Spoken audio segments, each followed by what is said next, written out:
Pueden abrir sus Biblias, por favor, en Lucas, el capítulo 5.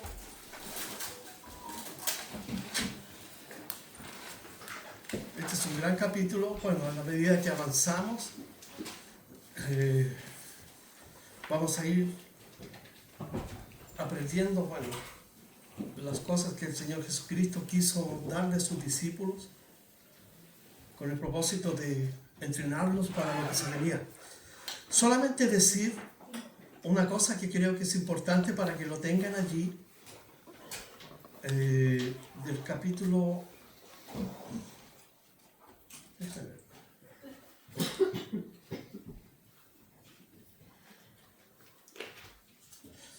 del capítulo 4, el versículo 13 y 14. Entre el versículo 13 y 14 ha pasado un año. ¿Pero cómo? Sí, porque la Biblia no trata de establecer, no escribe en forma cronológica, sino que escribe conforme los acontecimientos van sucediendo. ¿Y dónde pueden encontrar ese año? Recuerden que el primer milagro que Jesús hizo lo hizo en Caná de Galilea. Y de ahí Él baja a Jerusalén y está un año ahí. Y lo pueden encontrar del capítulo 2 de Juan, los últimos versículos, capítulo 3, 4 regresa a Galilea, pero baja y en el 5 final concluye en Jerusalén y vuelve, de acuerdo a lo que dice aquí en el versículo 14, y Jesús volvió en el poder del Espíritu Santo. Entonces, allí está un año ya pasado, un año que comienza Jesucristo su ministerio, un año de popularidad donde, dice, porque su fama se había extendido por todos los lugares. Como si uno lee así a priori y dice, pero ¿cómo si ha estado solamente en Galilea? No, estuvo un año en Jerusalén, estuvo allí.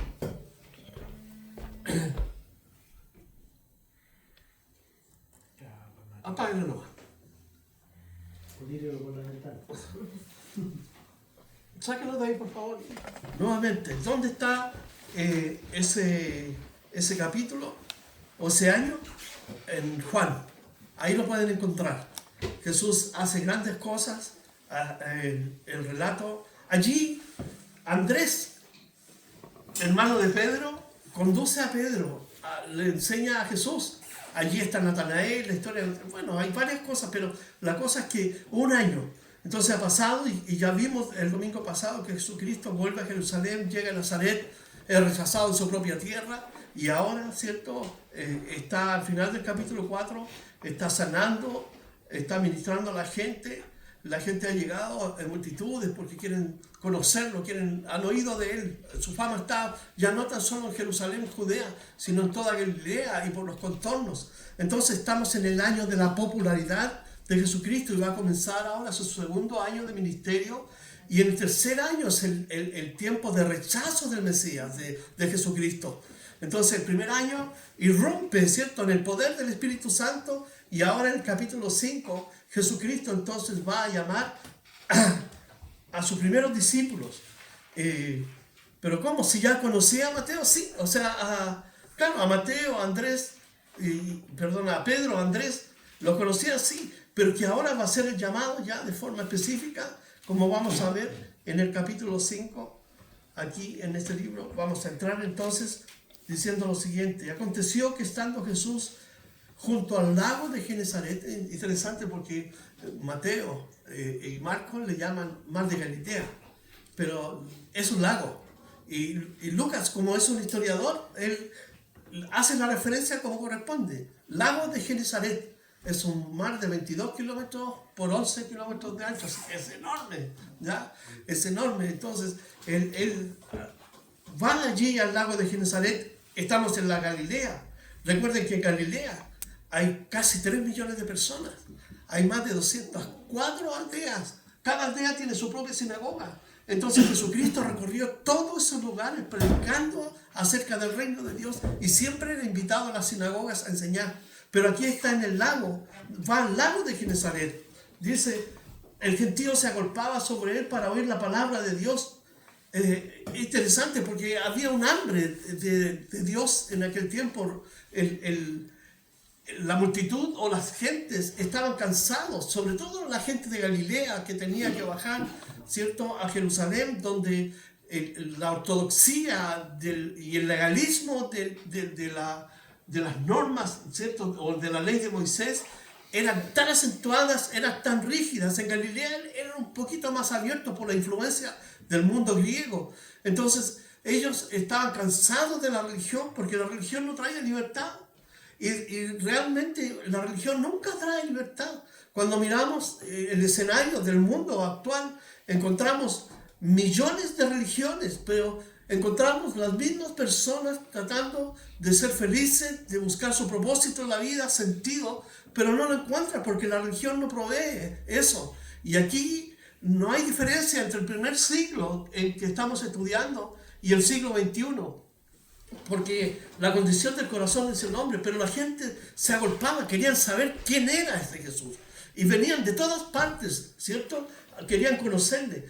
¿Para qué? Para oír la palabra de Dios. Esa es una de las cosas importantes que podemos ver aquí en el primer versículo. La necesidad de oír la palabra de Dios, pero no tan solo oírla, sino también obedecerla. Porque la obediencia es un requisito para, ¿cierto?, para ser cristiano, en realidad. Entonces, ellos estaban allí escuchando, ¿cierto? Se agolpaba sobre él. Literalmente se querían abalanzar para tocarlo. Así que, y como aquí lo expresa Lucas, ¿cierto? Era el gentío, una multitud, dice Mateo y Marcos.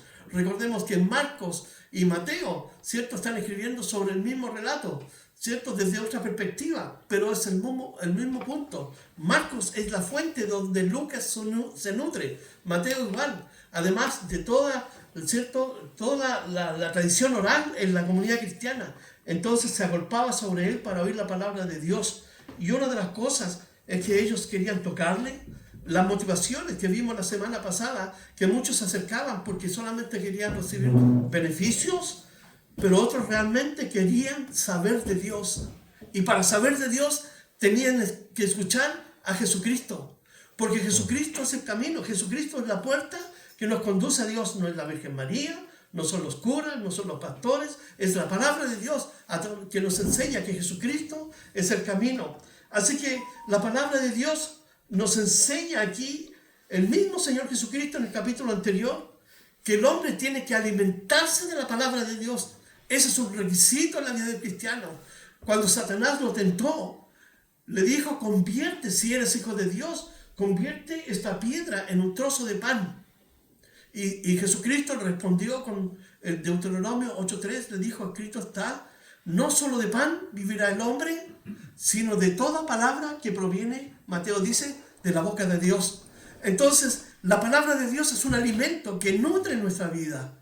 La palabra de Dios, Jeremías dice que es como un martillo que quebranta la peña. Santiago dice que es como un espejo donde nos podemos mirar, ¿cierto?, íntimamente. Una mirada de Dios. Dios escudriña nuestro corazón a través de la palabra. Nos corrige, nos alimenta. Pero esta gente quería escuchar la palabra de Dios porque estaba cansada del judaísmo. ¿Y qué es lo que enseñaba el judaísmo? Que ellos tenían que guardar las lunas nuevas, los días de reposo, tenían que los varones 3 veces ir a Jerusalén durante el año, tenían que pagar los diezmos, tenían que asistir a la sinagoga, el día del Sabbat, ¿cierto? Era un día donde nadie podía hacer nada. Y veían, ¿cierto?, a los líderes cómo violentaban el día sábado, pero ellos estaban obligados, ¿cierto?, a no hacer nada. Entonces, la religión poco a poco fue tejiendo en su vida cadenas que los atraparon y no tenían libertad. Por eso cuando Jesucristo habla a la multitud, le dice: si el Hijo de Dios os libertare, verdaderamente seréis libres.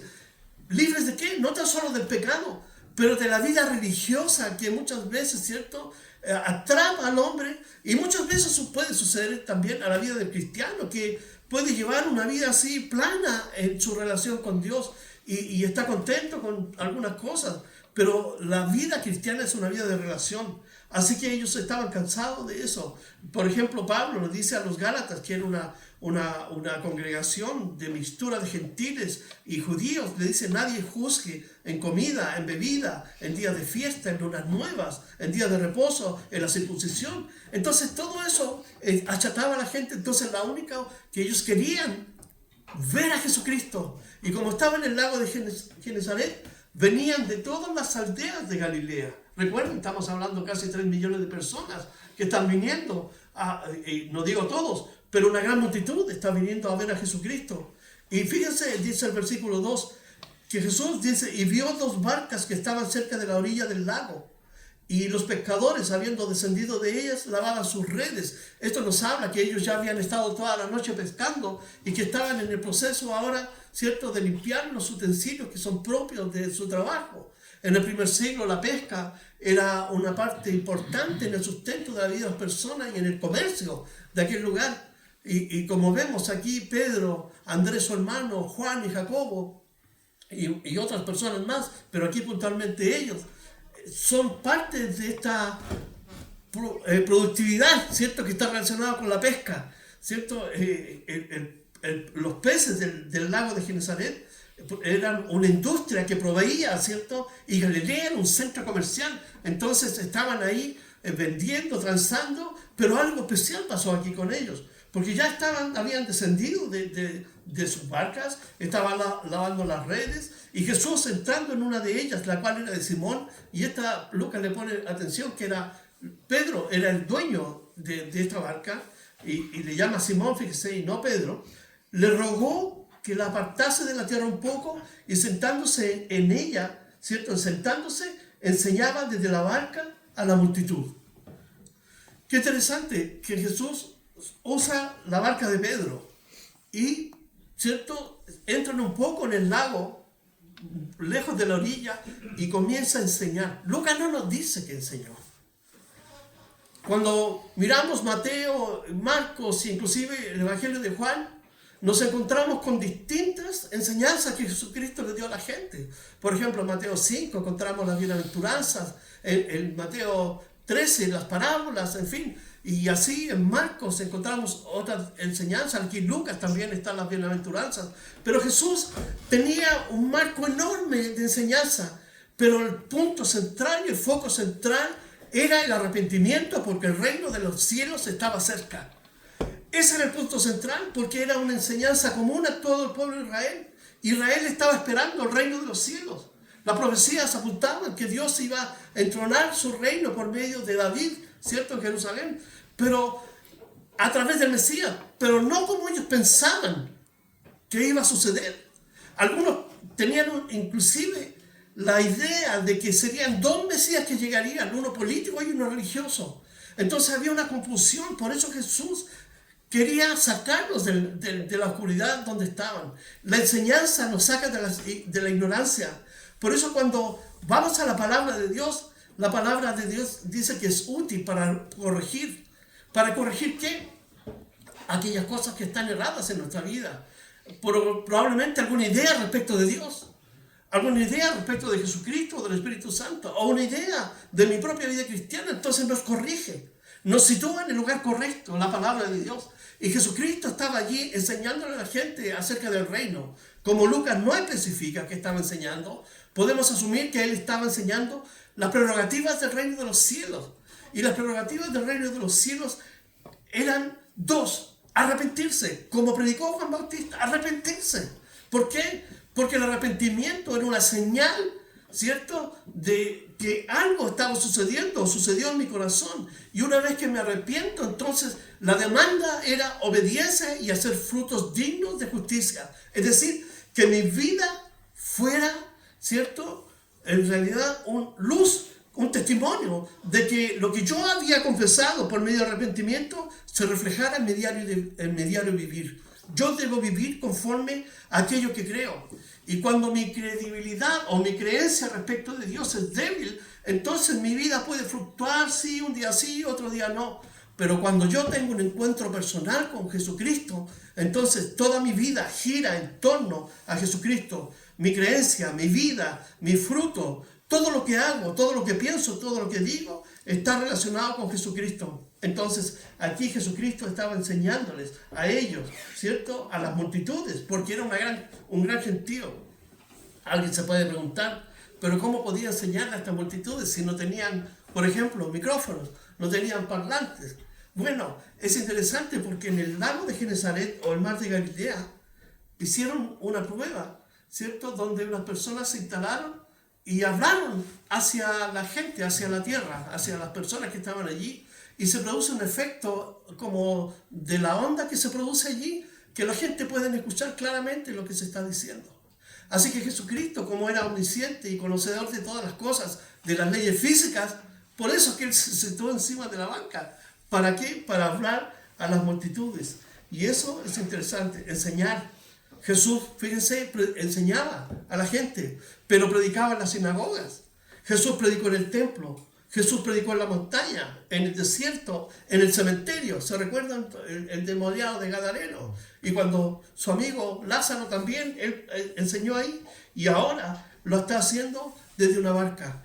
No hay límites para Jesús donde Él pueda poner su estrado para enseñar a la gente. ¿Por qué? Porque Él tiene una necesidad de enseñarle a la gente que el reino de los cielos está aquí y que todas las cosas que Él hace son evidencias de que en Él se cumplen las profecías del Antiguo Testamento. Entonces la gente lo sigue, algunos por motivaciones egoístas, ciertos personales, otros porque realmente tienen necesidad, otros simplemente porque querían ser sanados o liberados. Pero Jesucristo en la sinagoga en Nazaret dijo que este era el año agradable del Señor, que Él vino a dar libertad a los cautivos, que Él vino a sanar a los enfermos. Entonces Jesucristo está cumpliendo al pie de la letra su ministerio. Está yendo adelante, está enseñando. Y aquí no es, digamos, de extrañar que estaba haciendo lo mismo. Dice el versículo 4. Y cuando terminó de hablar, dijo a Simón, fíjense aquí, Jesucristo va a dar una gran lección a ellos, porque ya se conocían, se habían conocido, pero ahora Jesús los va a llamar de forma específica para que esté con Él, para que sea un discípulo. Recuerden, en Juan nos dice que Andrés, su hermano, el hermano de Pedro, le dijo, hemos hallado al Mesías, y lo condujo, lo llevó a Jesús, pero no era un discípulo, solamente a lo mejor un seguidor. Y ya vimos la semana pasada la diferencia entre un discípulo y un seguidor de Jesucristo. Entonces aquí dice en el versículo 4, cuando terminó de hablar, dijo a Simón, boga para adentro y echad vuestras redes de pescar. Qué interesante lo que Jesús le está diciendo. Aquí tenemos al Hijo de Dios, pero en la concepción de los pescadores, Jesús era un carpintero. Y Pedro, seguramente, como era gatillo rápido, entonces tal vez pensó, ¿y este carpintero me viene a enseñar? Sí, yo soy pescador de tantos años, ¿cierto? Y es probable que, ¿cierto?, en su mente rápidamente pasó eso. Pero fíjense, bogan mar adentro y echad vuestras redes de pescar. La forma de pescar que ellos tenían y que estuvieron toda la noche era de orilla a orilla. Eso hacían. Ponían una barca en un extremo y al otro extremo y tiraban las redes. Y ahí hacían todo el trabajo. Pero ellos no, ¿cierto?, no pescaron nada, como vamos a ver. Pero aquí Jesús está tomando otra decisión y una dirección hacia ellos, que vayan a otro lado. Bogan mar adentro y echad vuestras redes para pescar. Respondiendo Simón le dijo, maestro, toda la noche hemos estado trabajando. Y fíjense, esto representa no una excusa ni una reprensión a Jesús, sino también tal vez parte de lo que Él quiere compartir con Jesús como un fracaso. Fíjate, Señor, ya estuvimos toda la noche, pero fracasamos, no trajimos nada, no pudimos pescar. Entonces podemos ver que la intención de Jesús era bendecirlos, y la de Simón Pedro, reconocer su debilidad, su fracaso. Que por mucha expertise que él pueda tener en algo, muchas veces hay fracasos, hay problemas. Tú puedes decir, sí, esto lo sé hacer, pero ¿por qué me da mal? Entonces, una de las lecciones que tenemos que aprender aquí, y que Jesús le va a enseñar a Pedro y a los demás discípulos, es que Él es omnisciente y Él, cuando da una enseñanza, una orientación, una guía, nosotros tenemos que estar dispuestos a obedecer y confiar en lo que Él está diciendo, no en la expertise, porque la expertise o el conocimiento de algo no nos hace personas perfectas. Fallamos. Pedro dijo: Señor, estuvimos toda la noche. Fíjense lo que le dice: Señor, toda la noche hemos estado trabajando y nada hemos pescado. Nada.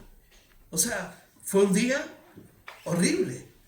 Tú puedes pensar que ellos dependían, su economía familiar dependía de eso. Pedro era casado. Recordemos que en el capítulo anterior Jesús fue a la casa de Pedro y sanó a su suegra porque tenía una fiebre. Jesús reprendió la fiebre. Entonces hay una situación de economía que está aquí también presente en la vida de ellos.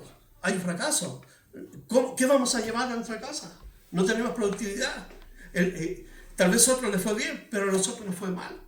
Y en la mente de Pedro y de los demás pescadores pueden haber surgido dudas. Si eran creyentes en Dios, por ejemplo, ¿por qué me fue mal? Si yo creo en ti. ¿Por qué? Si yo sé cómo se hacen las cosas. Y precisamente Dios hace cosas a veces para desnudarnos de nuestras capacidades.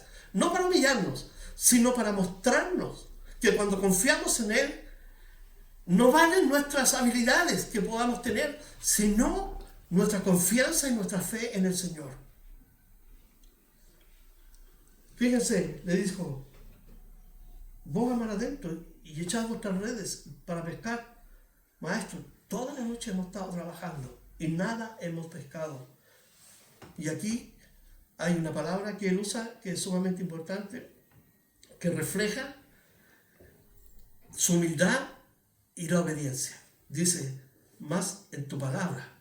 Fíjese, no es en mi conocimiento, porque ya fracasamos toda la noche, pero es en tu palabra que echaré la red, en tu palabra. ¿Y dónde? Adentro. Ellos estaban acostumbrados a pescar en la orilla, pero ahora Jesús lo quiere llevar hacia adentro.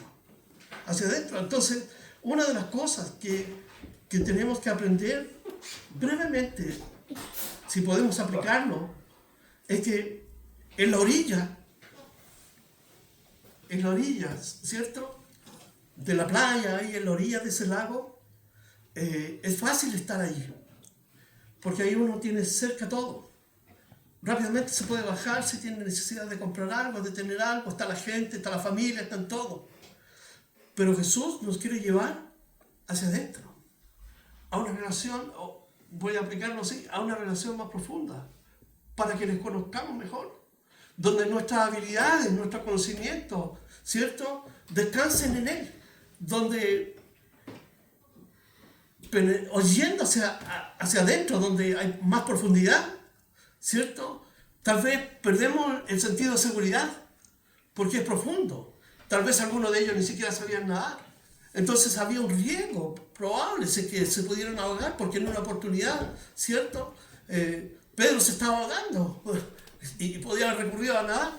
O en otra oportunidad, cuando hubo una tormenta también, ellos, despiértate porque perecemos. Entonces probablemente el ir hacia adentro implica despojarse de temores y activar, ¿cierto?, la confianza y la fe. Y la confianza y la fe vienen por el oír la palabra de Dios. Cuando la palabra de Dios trabaja en mi corazón, comienza entonces a alimentar mi espíritu, mi mente de aquellas cosas de Dios que digamos, nos abre un mundo donde Dios se manifiesta en su poder, en su omnisciencia, en todo lo que nosotros podamos conocer.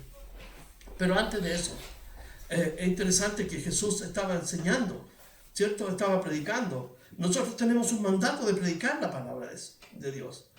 Y vemos aquí que Él terminó de hacer eso y ahora viene a una lección a la vida de Pedro.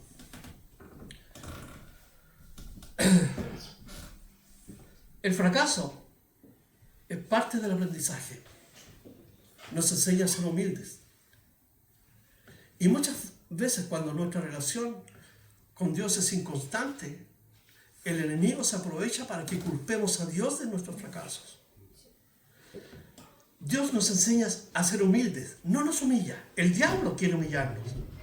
El Señor nos ayuda a despojarnos de nosotros, de nuestra carne, de nuestras habilidades, de nuestras dependencias, pero también nos prepara y nos fortalece para lo que viene. Ellos no sabían lo que iba a venir. No estaban preparados.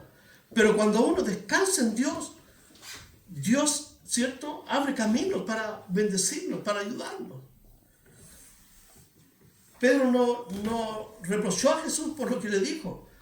Simplemente admitió que estaban cansados, agotados, porque estar toda la noche pescando, ¿cierto? Y no tener fruto, eso es agotador mentalmente, ¿cierto? Horrible. Pero aquí están. Le dijo, en tu palabra echaré la red. Como mencioné, nos conformamos con el Jesús de la orilla. Muchas veces solamente el de la enseñanza, ¿cierto? ¡Ay, qué lindo que estuvo esto! ¡Qué lindo aprendizaje! Pero la enseñanza de Jesús va tomada de la mano de algo que se llama experiencia. No es tan solo conocer de Jesús o de Dios o de su Padre, es experimentarla en nuestro corazón. Fíjense, bogar mar adentro. Ellos estaban cansados. Requiere esfuerzo. Entonces, esto lo podemos llevar a este punto de que mi relación con Dios requiere esfuerzo. No es nada más sentarme y decir, Señor, te canto esta alabanza. Requiere un esfuerzo de buscar a Dios. Como dice la Escritura, buscar a Dios mientras pueda ser hallado. Llamarle en tanto está cercano. Porque vienen días, ¿cierto?, en que la humanidad va a experimentar juicio de Dios. Pero como cristianos nosotros sabemos que debemos buscar, y esa búsqueda puede estar implícita en mi oración personal, en mi devocional personal, ¿cierto? Debe estar en que yo me entrego a Dios, quiero saber, quiero conocer, quiero profundizar de Dios. Pero muchas veces nosotros nos quedamos solamente en la orilla, pero Jesús quiere que nos sumerjamos en la profundidad, y para eso debo trabajar. La vida cristiana es una vida cristiana de disciplina. Es una vida cristiana que requiere, ¿cierto?, que nosotros pongamos todo nuestro ser para que Dios trabaje en nuestra vida. No es simplemente ser cristiano. Ser cristiano es maravilloso. Pero si vamos a hablar de profundidad de relación, entonces Jesucristo aquí está enseñándoles a ellos que Él es el Dios omnisciente, que Él habla la palabra y ellos tienen que obedecer. Jesús ya conocía a Pedro, porque lo había conocido hace un año atrás, pero ahora le dice, echa las redes para pescar. Jesús no le dijo, vas a sacar muchos peces. Le dijo, vas a pescar. Dios no nos dice, mira, te voy a dar esto. Pero Dios dice, si buscas mi reino y mi justicia, ¿cierto?, las cosas que te faltan serán añadidas.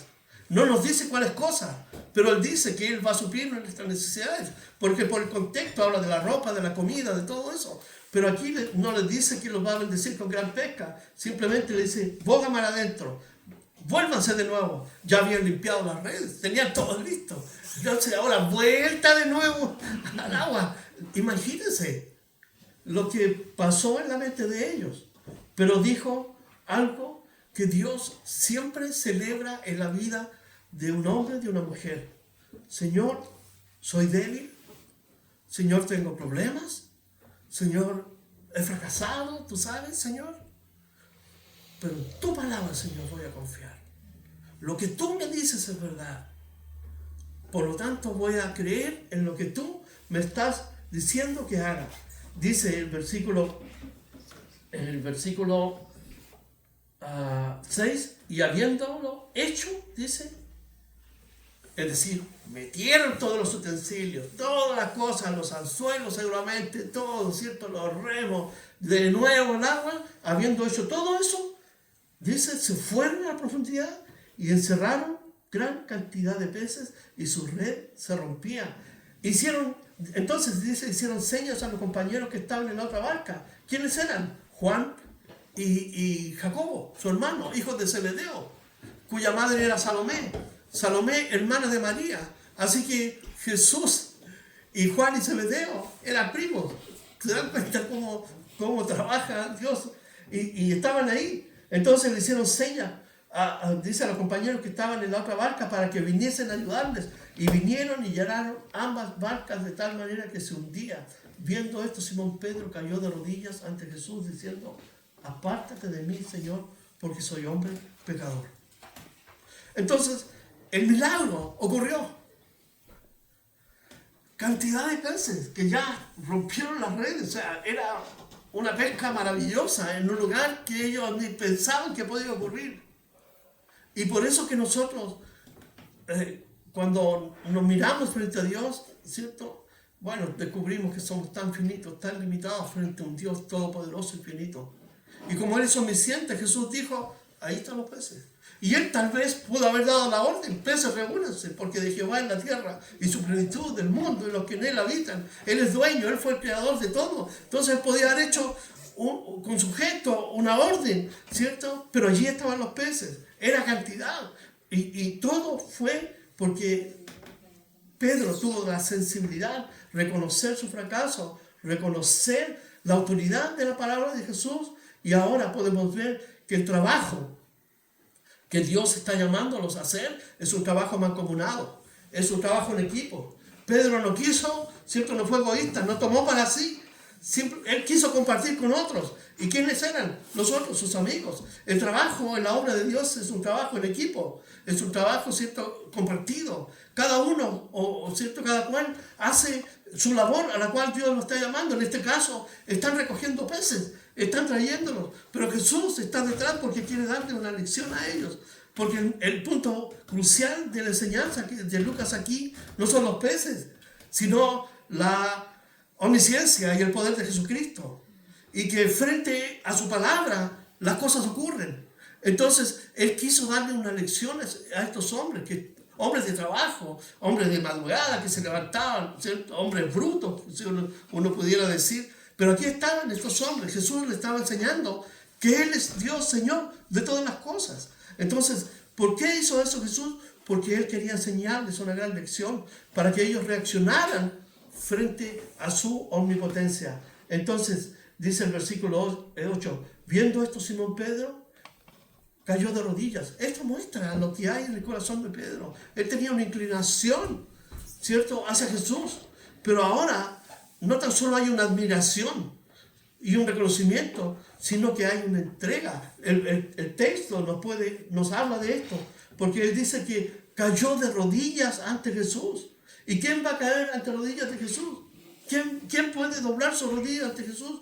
Solamente alguien que ha experimentado el amor, la gracia, la misericordia y el perdón de Dios. Y ha contemplado, ¿cierto?, también la obra de Dios en su propia vida. Entonces solamente alguien así puede doblar sus rodillas, ¿cierto?, y decirle lo siguiente: apártate de mí, Señor. No es una reprensión a Jesús, sino que Pedro está mirándose hacia adentro, porque está frente al Mesías y frente a la santidad de Jesús. Entonces él descubre su corazón, que es miserable, que es pecador, y le dice: apártate de mí, Señor, porque soy pecador. Soy pecador. Dice aquí,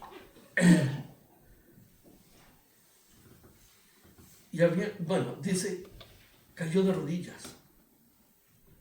¿Qué vio Pedro en ese momento? ¿Qué sintió? Juan, en el capítulo 1, versículo 14, nos dice: aquel verbo fue hecho carne y habitó entre nosotros y vimos su gloria, gloria como del unigénito del Padre, lleno de gracia y de verdad. En los capítulos anteriores, cuando Él estuvo enseñando en la sinagoga, dice que la gente estaba admirada por la palabra de gracia.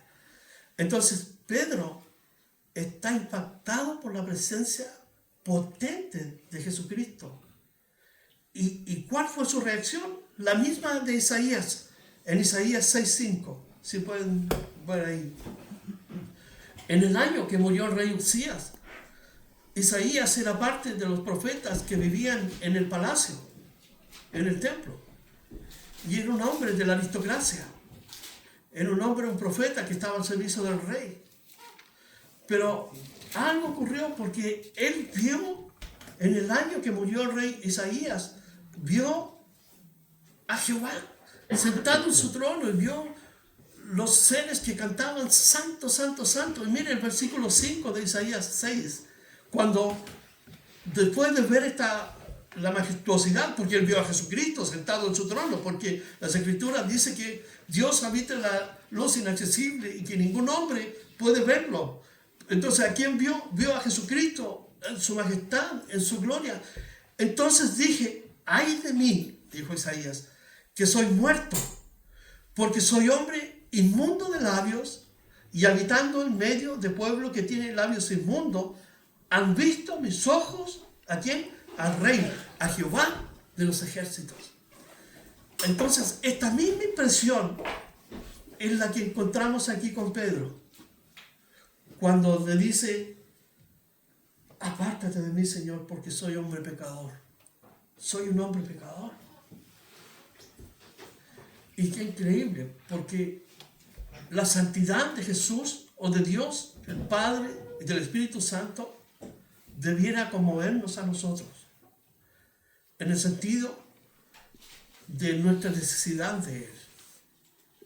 El ver a Dios de esa forma, como lo vieron ellos, produjo esa sensación de, ¿cierto?, de que no merece nada por la condición de pecador. Entonces dice aquí, el versículo 9 dice, porque por la pesca que habían hecho, fíjense, el temor se había apoderado de él y de todos los que estaban con él. Algo pasó ahí. Literalmente, lo que sucedió allí, es el versículo 9, dice que literalmente una maravilla ocurrió ahí. Es una manifestación del poder de Jesús. Entonces ellos cayeron allí. Estaban exhortos de la presencia de Jesús. Y por eso soy pecador.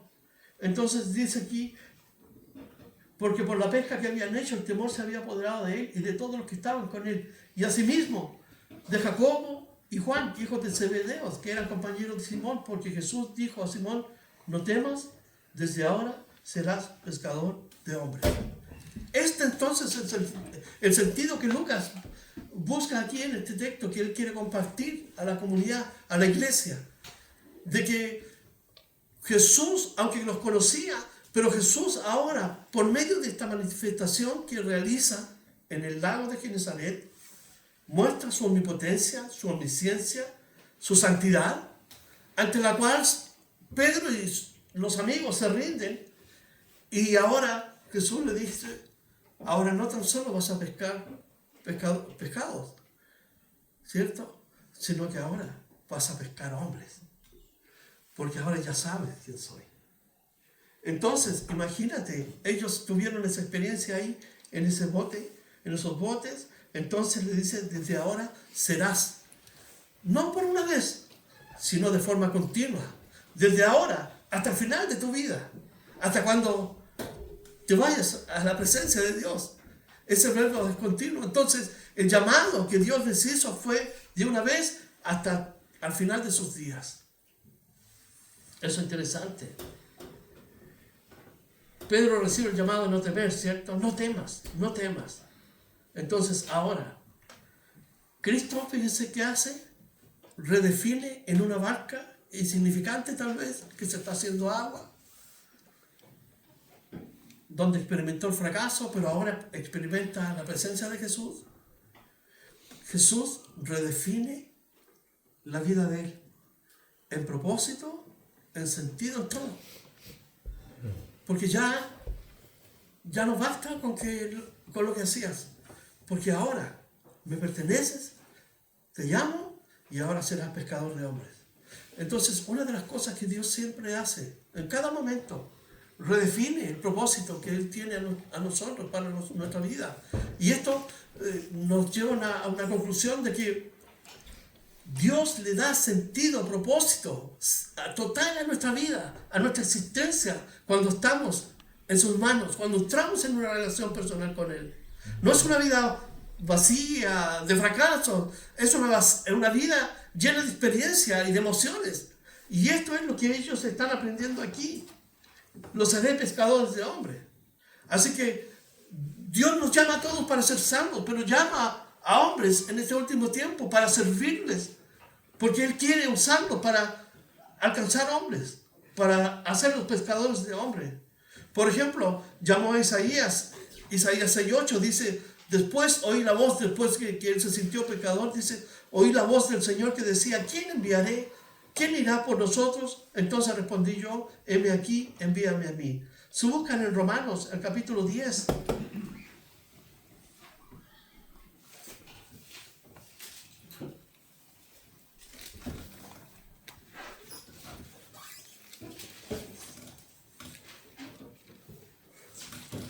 Romanos, el capítulo 10, el versículo 14.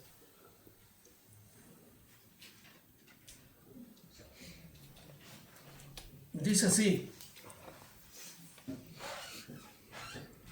¿cómo pues invocarán a aquel en el cual no han creído? ¿Y cómo creerán en aquel de quien no han oído?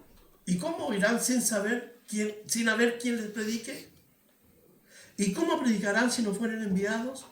Como está escrito, cuán hermosos son los pies de los que anuncian la paz, de los que anuncian las buenas nuevas. Dios, por medio de Pablo, les escribe a los romanos y los llama a que se involucren en este llamado de parte de Dios. ¿Cómo invocarán? Hoy día hay millones de personas con todo lo que nosotros conocemos, ¿cierto?, de las redes sociales, pero que no han escuchado hablar de Jesucristo. Y sabemos que estamos viviendo los últimos tiempos, por lo tanto hay un deseo de no conocer, de saber de Dios, porque se ha levantado, ¿cierto?, el individualismo como bandera de lucha en esta sociedad, en estos siglos. Pero fíjense, ¿qué dice el versículo? Volvamos a Lucas 5, el versículo 11. Dice, y cuando trajeron a tierra las barcas, dejándolo todo, fíjense, dejándolo todo, ¿qué hicieron? Le siguieron. Wow, porque Jesús le dio un nuevo sentido. Entonces miren, ¿qué dejaron? Las redes, las barcas, la familia. Dejaron todo. Porque Jesucristo impactó de tal forma sus vidas que entonces lo único que ellos ahora iban a hacer era ser pescadores de hombres. Y ellos, ¿por qué Jesús llamó a ellos? Porque eran pescadores.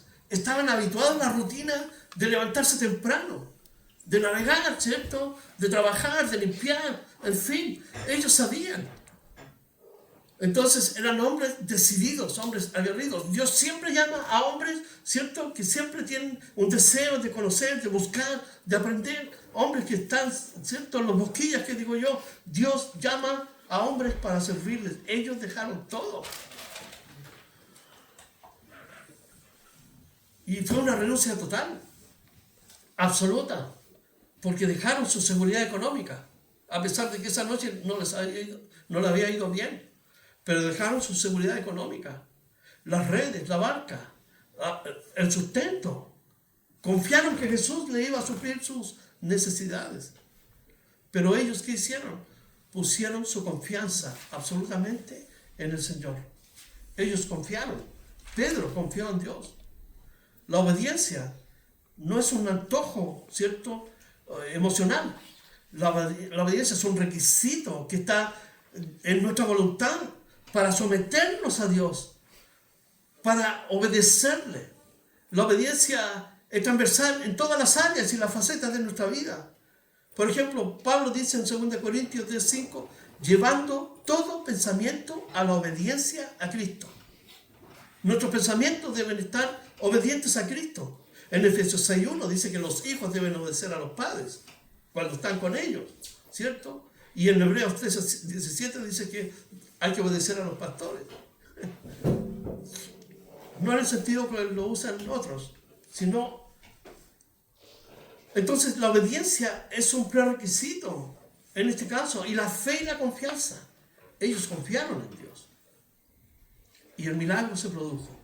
Así que la gran lección de Jesucristo a ellos fue mostrarles no tan solo el milagro, sino quién era Él por medio de lo que sucedió allí. Dice el versículo, no sé qué hora, 12. El versículo 12 dice, sucedió que estando él en una de las ciudades, termina este breve relato de Lucas, los llama, hay un llamado y está la obediencia al llamado. Y esas son dos cosas importantes en la vida de ellos. Y ahora, dice, sucedió que estando él en una de las ciudades, se presentó un hombre lleno de lepra. Lucas era médico, así que él está dando un certero diagnóstico de lo que está sucediendo con este hombre. Está lleno de lepra, por todas partes, y de la peor clase. Está lleno de lepra, dice, el cual viendo a Jesús se postró con el rostro en tierra y le rogó diciendo, Señor, si quieres puedes limpiarme. Si quieres puedes limpiarme. Y sabemos que el corazón y la bondad de Jesús lo va a impulsar a hacer eso. Pero una de las cosas que tenemos que aprender, que la lepra es sinónimo de pecado en las Escrituras. Tanto en el Antiguo como en el Nuevo Testamento, la lepra es pecado. Si buscan Isaías, el capítulo 1, Isaías capítulo 1, versículo 6, vamos a comprender por qué la lepra es símbolo del pecado. Dice Isaías 1:6.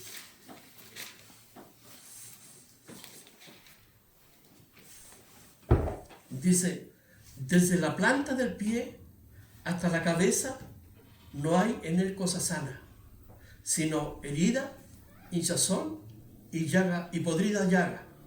No están curadas, ni vendadas, ni suavizadas con aceite. El leproso era un paria de la sociedad, vivía aparte, y él mismo, cuando pasaba por un lugar, tenía que gritar lamei, que significa soy inmundo, tocando una campanilla. Soy inmundo. Imagínate en la mente de esa persona, alejado de la sociedad, alejado de la vida diaria de la sociedad, no poder ir al templo, no poder tener familia, o si la tuvo, es expulsado de la sociedad. Entonces, un ser que no tiene sentido, no tiene propósito, está allí muriendo cada día, no tan solo físicamente, pero en su mente, en su corazón, ¿cierto? Tal vez odiando, ¿cierto? A una sociedad que lo rechaza, gritando, soy inmundo. Lo que hace el pecado en la vida de una persona, lo separa absolutamente de la posición de su relación con Dios. Eso sucedió al principio. Los hombres murieron espiritualmente. Pero aquí Isaías, ¿cierto?, nos relata, si volvemos a Lucas 12, ¿cierto?, a este hombre impuro. Y antes de entrar al relato, quiero compartir, ¿cierto?, algo respecto al pecado. Todos sabemos que la palabra pecado significa errar el blanco, pero quiero ir a una definición un poquito más actual respecto de lo que está extraída, por supuesto, de la palabra de Dios, pero respecto del pecado. Por ejemplo, una de las definiciones que podríamos utilizar es ruptura, el pecado. Rompe algo. Se produce una ruptura. ¿Y cuál es la ruptura? Primero, consigo mismo. El hombre rompe consigo mismo. Ya no hay sentido, ya no hay propósito. Por eso es que los hombres se suicidan, mujeres se suicidan. ¿Por qué? Porque el pecado produce una ruptura. Y como están cegados por Satanás para que no le resplandezca la luz de Jesucristo, del Evangelio, entonces el hombre se encuentra en esa condición de ruptura, en una ruptura entre Dios y ellos. Consigo mismo, no hay sentido, no hay propósito. También hay una ruptura con otros. Por eso tenemos guerras, violencia, sediciones, terrorismo, asesinatos, ciertos robos y todo lo que nosotros podemos incluir en nuestra ruptura con el prójimo, con otros. ¿Por qué? Porque al no estar Dios presente en la vida de una persona que ha roto su relación, está rota con Dios, entonces ¿qué podemos pedirle? ¿Amor? Estas personas están llenas de odio, de violencia. Y también tienen una ruptura con la naturaleza. Si tú miras cómo está la polución, la contaminación, la deforestación, la explotación, ¿cierto?, extrema de los recursos naturales no renovables, es Porque está mostrándonos que el pecado produce una ruptura en el ser humano. Absolutamente. También otro concepto podría ser la alienación, que afecta la relación entre el ser humano y Dios. Está alienado, separado de Dios. Por ejemplo, el hijo pródigo. Él estaba en una condición de alienado, separado. El ser humano pierde su identidad. En esta condición se aleja del diseño de Dios absolutamente y de su relación con Él. En esta condición de alienado, fíjense, al estar separado y roto en relación con Dios y alienado, entonces la pregunta es, ¿a quién pertenezco? Pertenezco a otro, ya no pertenezco a Dios. Pablo en Gálatas 2:20 dice, ya no vivo yo, mas Cristo vive en mí. Y todo lo que vivo ahora en la carne, lo vivo en la fe, ¿cierto? De aquel que murió y se entregó por mí. Entonces el pecado produce no tan solo separación con Dios, sino conmigo mismo. Por eso las frustraciones y esos pensamientos suicidas y todo lo que proviene, porque hay una ruptura conmigo, con mi prójimo, con la naturaleza, con la creación, con todo. Estoy alienado, separado. Solamente Jesucristo es capaz de traerme a una relación con Dios personal. Entonces la lepra que representa el pecado es una llaga podrida en el corazón del hombre que está alienado, separado de Dios. Y este hombre estaba allí, separado. Por eso cuando dice que estando Jesús en una de las ciudades, se presentó un hombre lleno de lepra. Imagínate. Es como cuando uno ve un perrito lleno de alestín, ¿cierto? Lleno de garrapatas. Nadie quiere acercarse a él. Pero hay otros que por compasión los toman y los ayudan y los restauran. ¿Cuánto más Dios lo hizo con nosotros? ¿Cuánto más Dios? ¿Y cuánto más ahora Él va a intervenir en la vida de este hombre que está alienado? Hay una ruptura con la sociedad.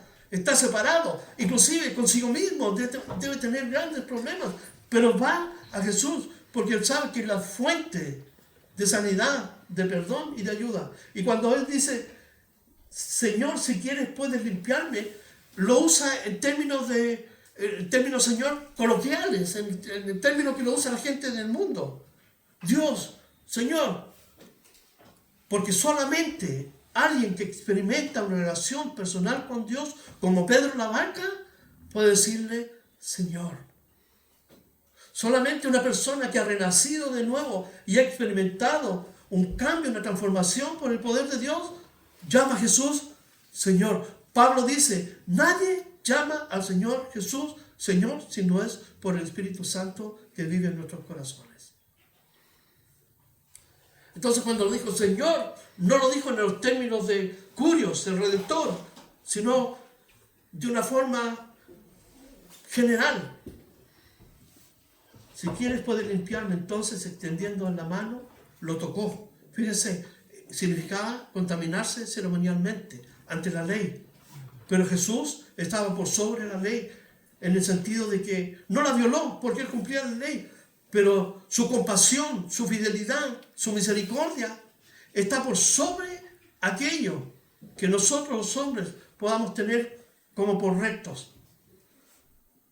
Quiero ser limpio. Y al instante, dice Lucas, y al instante la lepra se fue de él y le mandó que no lo dijese a nadie, sino ve, le dijo, muéstrate al sacerdote y ofrece por tu purificación según mandó Moisés para testimonio de ello.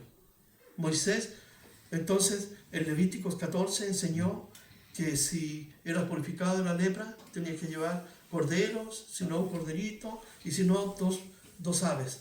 En fin, para todos los niveles de la sociedad, para el rico, para el más o menos y para el pobre también. Dios hizo provisión y ellos tenían que ir y mostrarse que estaban totalmente sanos delante de Dios. Jesús hace esto y le dice, ve, muéstrate, para que ellos también puedan ver que hay un poder que está obrando en tu sanidad que no es suerte, que no es la religión, que es el poder de Dios que está obrando. Por eso Jesús dijo, si yo hago cosas en medio de ustedes es porque por el dedo de Dios que las hago, por el poder del Espíritu Santo. Y esto significa que el reino de Dios ya está aquí entre ustedes. Entonces, dice, al instante la lepra se fue de él y lo mandó, cierto, con Moisés, pero el versículo 15, pero su fama se extendía más y más y se reunía mucha gente para oírle y para que le sanase de sus enfermedades. Mas él se apartaba a lugares desiertos y oraba. ¿Por qué? Porque no era el tiempo de ir a la cruz. Era el tiempo de seguir hablando y predicando la palabra, enseñando y llamando a los hombres para que vengan al reino de Dios. Vamos a orar.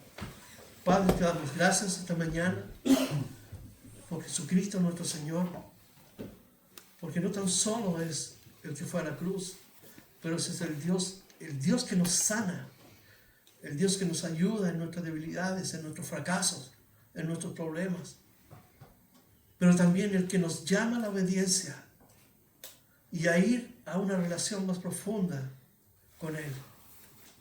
Te agradecemos, Señor, porque descubrimos que el pecado, Señor, nos había llevado a una condición horrible delante de ti y merecíamos el juicio. Pero tú viniste y tocaste nuestra vida, Señor. Y te agradecemos porque tuviste compasión y misericordia. Oímos tu voz, Señor, y obedecimos. Y ahora aquí, Señor, reunidos, te adoramos y te bendecimos, Señor. Te damos todo el honor y toda la gloria. Porque sabemos que cuando buscamos tu reino, cuando, Señor, entramos más profundamente en una relación contigo, Señor, tu palabra nos dice que cosas que ojo no vio, ni oído yo, son las que tú tienes preparados para aquellos que te aman. Y esta mañana aquí estamos, Señor, reconociendo nuestras debilidades, somos pecadores, Señor, y en tu palabra, Señor, queremos vivir confiados. Por Cristo Jesús te damos gracias. Bendice, Señor, lo que queda de este día. Bendice a nuestros hermanos que están en sus casas. Señor, manifiéstate a sus vidas, Señor.